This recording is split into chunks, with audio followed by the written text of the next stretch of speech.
Hello everyone, welcome to the M&M Political Talk Show. I'm Macy. Miles, how's it going? It's going great, thanks for asking. So Macy, please remind us what we have on the list for tonight's show.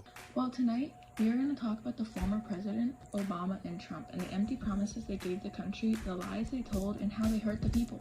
I honestly can't wait to talk about this. There has to be at least a few on Trump based on how much he runs his mouth. Yes, I totally agree with you there. So today we were talking about the lies President Obama and President Trump told to the American people about the way they plan to manage their economy during the first segment, The Lies Uncovered. Yes, and we will start off with President Obama. Great. So before President Obama was elected, he told us in his speech during 2008 that he would buy $700 billion of troubled mortgages for the struggling homeowners to help them, right? Yes, you are correct. For evidence, Obama stated in his lovely list of reforms, we cannot help the banks on Wall Street without helping the millions of innocent homeowners who are struggling to stay in their homes. They deserve a plan too. Yes, but instead, the Obama administration decided to abandon assistance for struggling homeowners in favor of giving billions in cash to the investment banks like Goldman and Citigroup. Sounds exactly what a politician would do. And in doing so, eventually America turned into what Obama tried to keep it from becoming in the first place, a Gilded Age. Agreed. As Obama does state during his speech on June 22nd of 2007, we cannot settle for a second Gilded Age in America. And yet we find ourselves once more in the midst of a new economy where more wealth is in danger of falling into fewer hands. The 12 largest banks now control 70% of all bank assets, according to the Big Bank Bailout document. This promise that Obama made let down thousands of people, probably more, but it doesn't end there. No, it absolutely doesn't. Obama even gave us hope for change, like everyone wanted, and to stop lobbyists from standing in the way, but he never did. He still let lobbyists stay around with no regulations, such as Google. From a document called Google's Remarkably Close Relationship with the Obama White House in 2 charts, Google had created a remarkable partnership with the Obama White House, providing services, advice, and personnel for government projects. Precisely how much influence this buys Google isn't always clear. However, a strong case to regulate Google was stopped by an Obama-appointed commission. And what that tells me is that Obama was never planning on getting rid of lobbyists or making change, but to use him to help him instead. There are plenty more examples for Obama, but let's move on to Trump, America's orange of the White House. America's over-tan President Trump. I would gladly like to start this one off. Be my guest. Well, for one thing, Trump promised that he would never put a lobbyist before a citizen, according to his speech before he was elected president. Yes, and along with that speech, he also stated, I will never put a donor before a voter. And to expand on that, I remember that Trump also explained during his speech of lies. So again, it's not about me. It's never been about me. It's been about all the people in this country who don't have a voice. I am running to be your voice. Yet, he took public health money to prioritize it for private money, and to believe people actually voted for him again. But that's enough of that topic. Now we talk about the truth behind all these lies. With the lies that are told, there always has to be the real truth, doesn't there? Yes, of course there was always a real truth, even though people try and hide it, like most politicians do. But you know, with the truth comes pain. Sadly, this is also true. Sometimes I wonder why people just don't always tell the truth. Because I know it's hard, but it will make life so much easier. Yes, it would, but politicians don't like to play by the rules, so let's talk about what Obama and the orange airhead really did for and to the economy and its people. Oh, great. Here we go. How about we start off with Obama and his truth, then we can move on to ever so lovely Trump. Sounds like a great idea. In the first piece, we were talking about how Obama was going to donate $700 billion to banks to help struggling homeowners. Yes, this is indeed true. In the beginning, he did say that, but did that actually happen? I think not. I say, and I quote, the Obama administration decided to abandon assistance for struggling homeowners in favor of giving billions in cash to investment banks like Goldman and Citigroup. So you are telling me that after $700 billion of taxpayer dollars didn't even go back into the people's bank accounts or help the ones in need? It's sad, but yes, you are correct. And this was just days after the bill was signed to allow this to happen. And not only did he give away all that money, he also let the banks off the hook, even with their huge role in the crisis. That is just utterly stupid. How are you gonna, one, let the bad guys off the hook for something that serious, then two, why in the world are you going to enable them yet again with so much money that didn't even come from their pockets? It doesn't even make sense how someone could do that. Don't make no sense to me either, Macy. And I really wish I could answer that for you, but I can't even answer it for myself. Even some politicians like Michigan Congressman Carl Levin wanted them to press criminal charges. And that is saying a lot, that a politician wants another politician to be sued and press charges against, because at the end of the day, they all want the money. But enough about my rant. How did the American people take to this?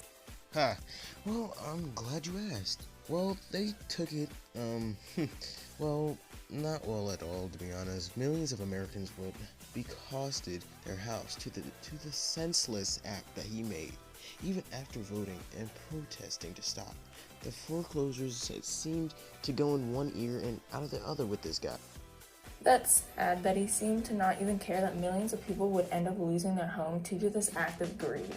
But I also have heard that he put many small businesses in jeopardy, and that's all thanks to the partners in crime, Google. Oh, come on, Google. Dang. But you can't stay mad at them, can you? I know, right? This morning I was looking up places to travel, so as soon as this corona leaves, I can book it out of here. Of course you were. But on the serious note, did you know that Google was closely working with the Obama administration? Yes, and I heard that it was detrimental for small businesses to succeed. Yep, Google was working closely with the White House, as close as White House workers could move to Google and Google workers could move to government administration. Well, then screw this job. I'm gonna move to Google and work my way into the White House. But why did he get so close to such a big monopoly if he was so against them? Great question. Well, executive chairman of Google's parent company was an enthusiastic supporter of Obama's 2008 and 2012 presidential campaigns, and has been a major donor to the Democratic Party. That's just what I thought. In the end, it was for the support and money. Does he not realize how Google works and hurt the small businesses of America? Google is a corrupt system where it makes companies pay to appear first. So really, when you look up results, it's not necessarily the best one, it's the ones that paid the most money to be there. Right, and small businesses can't compete with the money that, let's say, Amazon has. So when it tries to get a spot, it's just pushed right out of the way, which is running it at a risk of falling or going bankrupt because it can't get all the publicity that it needs.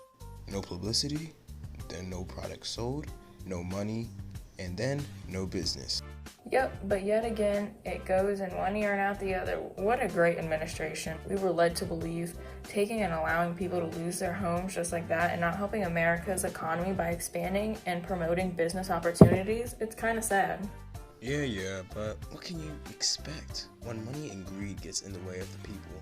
But let's not dwell on this much longer, and let's just move on to Trump. Yay, yet another president with many lies. Yes, the man with the toupee.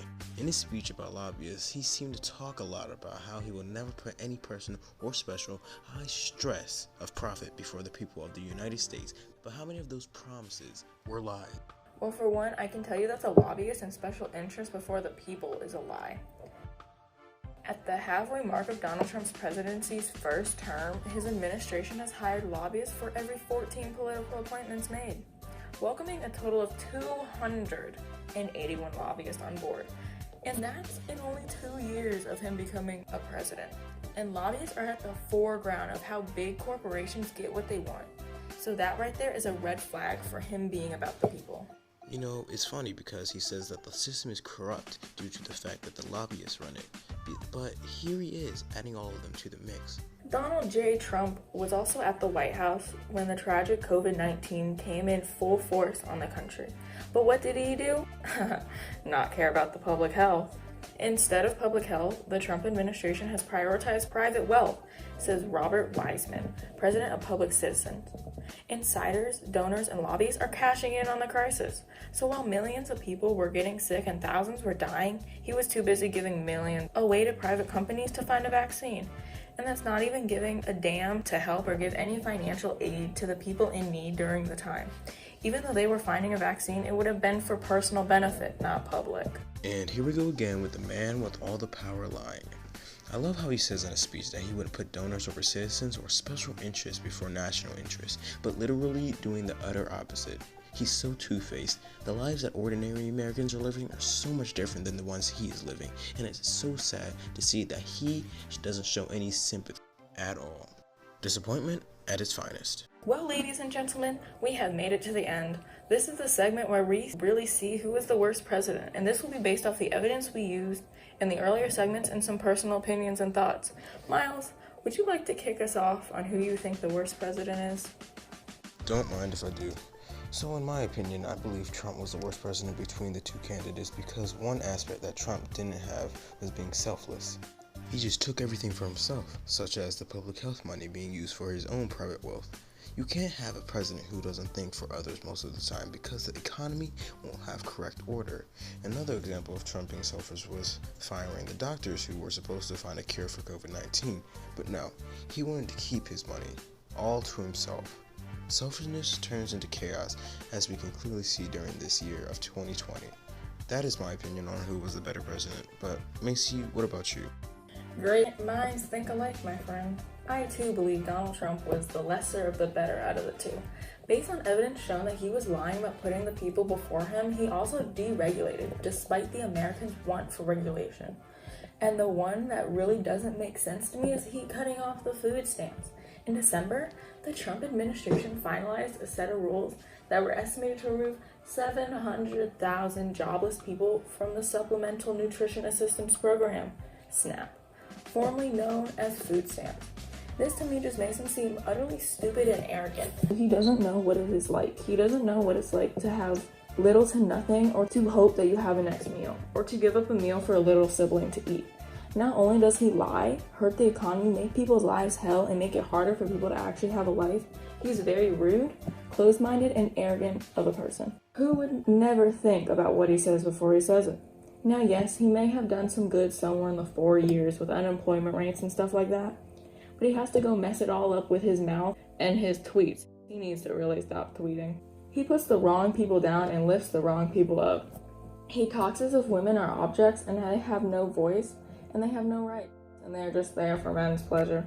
He treats LGBTQ+ as if they're some foreign species who have no rights and are sins, and that doesn't support anything for what they are fighting for. He treats people of color as if they are second to nothing, and it's sad. All while he is so negative to them, he praises his little white supremacist Proud Boys, which is all just so messed up. This day and age, the society that we live in today is just so messed up, and it's sad.